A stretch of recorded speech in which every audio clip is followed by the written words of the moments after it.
Wara investimenti li laħaq is-650,000 euro tlesta r-restawr fuq is-sur ta' San Nikola li jifret il-lokalitajiet ta' Bormla u l-Fgura.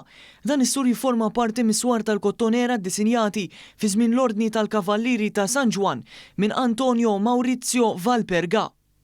Ix-xogħlijiet fuq dan is-sur li jkopri medda ta' iżjed minn 4500 metru kwadru bdew f'Novembru tal-2023.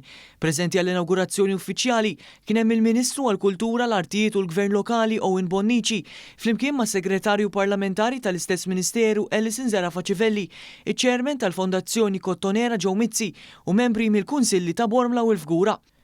Il-Ministru Bonnici spjega li bis-saħħat inizjattivi bħal dawn qed ikompli jiżdied il-valur tal-wirt nazzjonali Malti, wirt li jsawwar l-identità tagħna bħala poplu, u elenka li dan il-proġett issa jista' jitgawda minn dawk fil-lokal kif ukoll it-turisti li jżuruna.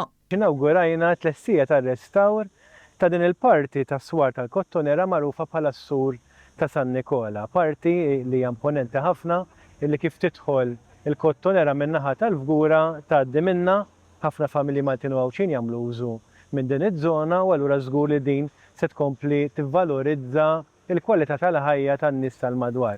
Min-naħa tagħha segretarju parlamentari responsabbli mill-Gvern Lokali enfasizzat iżjed dwar ir-restawr li sar permezz ta' tindif, tikħil mill-ġdid tal-fili u bdil ta' ġebel immermer fost l-oħrajn waqt li ringrazzjat lil kull min għamel parti mill-proġett, inkluż il-kunsilli rispettivi. Grazzi għad-Direttorat tar-Restawr u Preservazzjoni tax-xogħol siewi li jagħmlu u ħidma flimkien mal-Kunsill Lokali mal-Fondazzjoni Kottonera sabiex ikollna lokalitajiet isbaħu aħjar.